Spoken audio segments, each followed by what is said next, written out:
Campeonato Brasileiro, rodada 5.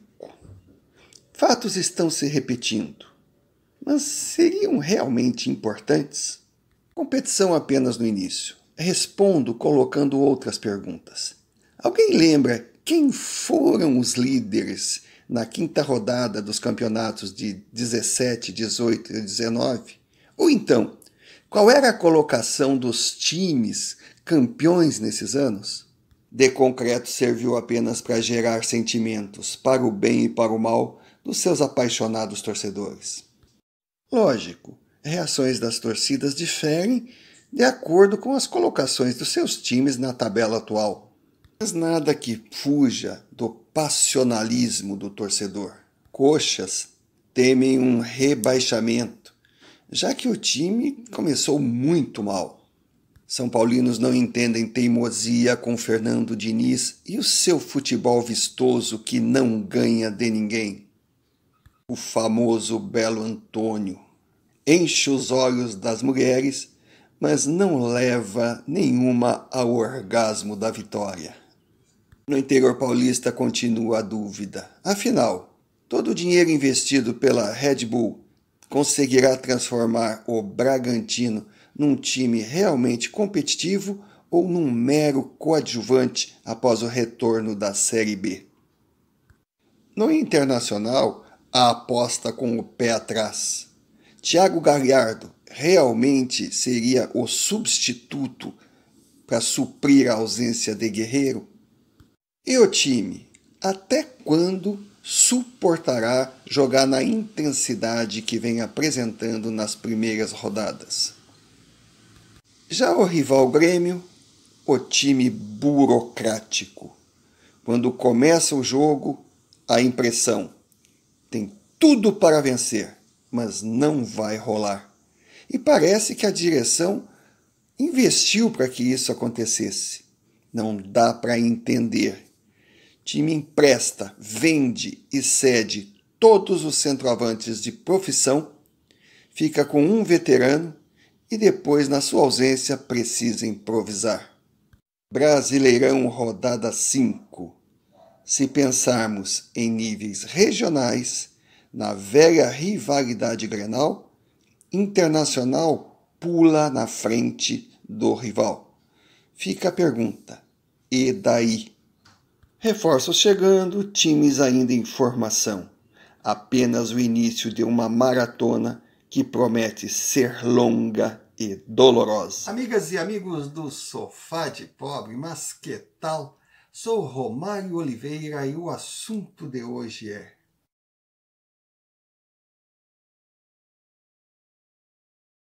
começamos a investir no canal do YouTube Sofá de Pobre em dezembro de 2019. Até então, mantínhamos somente o blog.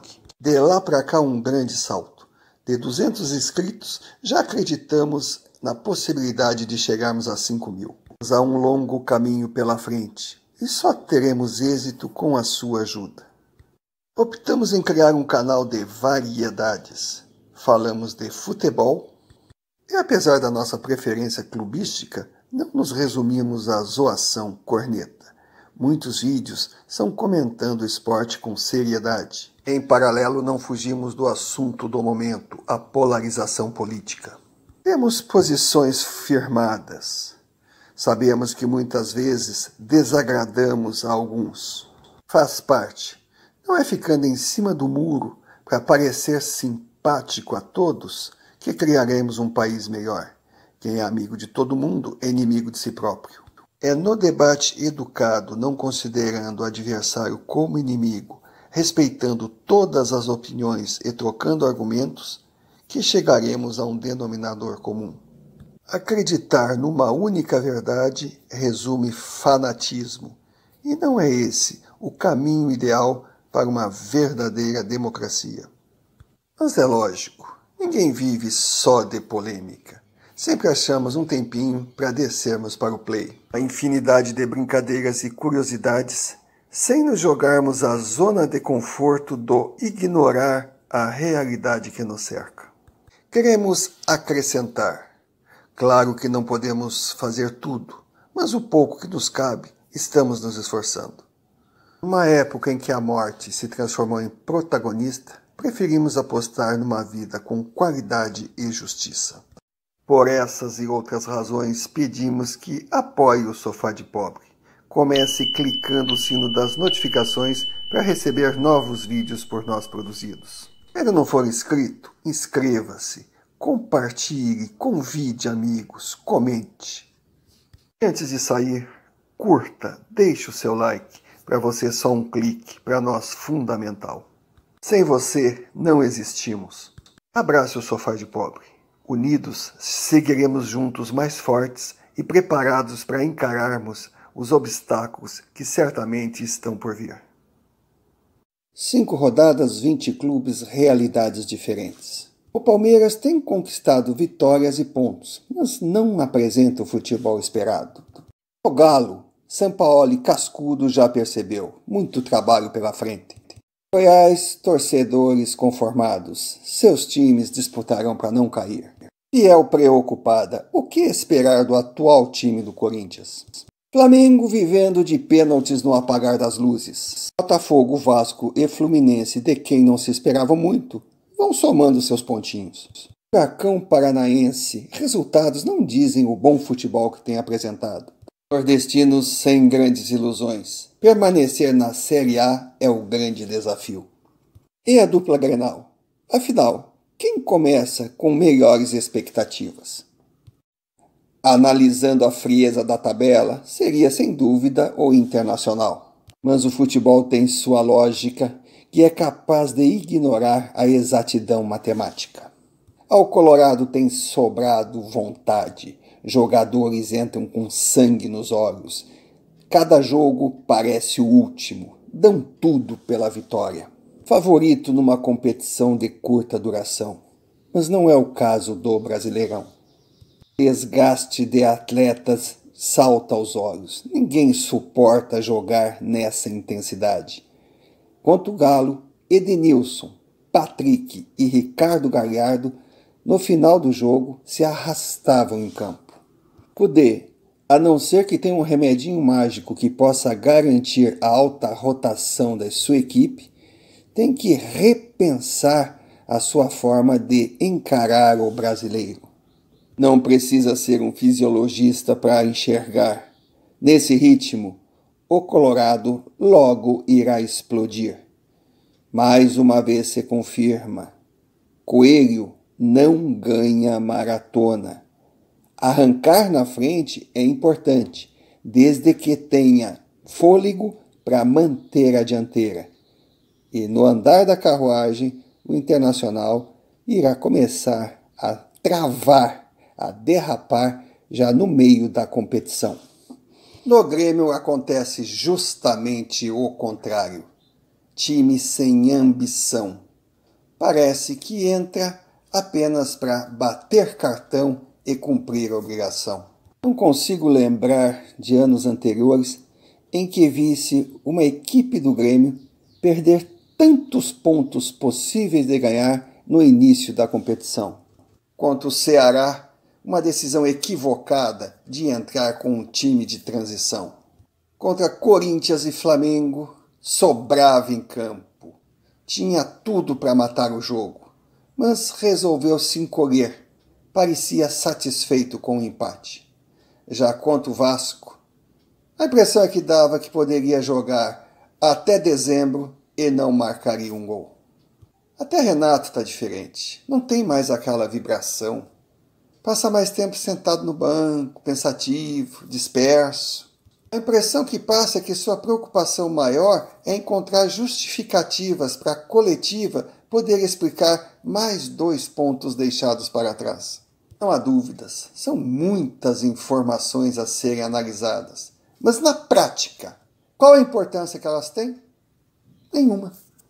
Apenas uma certeza, verdades absolutas até o início da 6ª rodada. Mas e agora? Quem tem um problema mais fácil de resolver?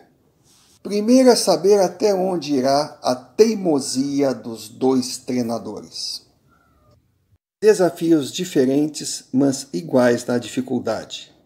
No Internacional, avisar aos jogadores: calma, mais devagar, pisem no freio. Campeonato mal começou. Tem uma longa trajetória a seguir. Já no Grêmio é o contrário. E aí, rapaziada?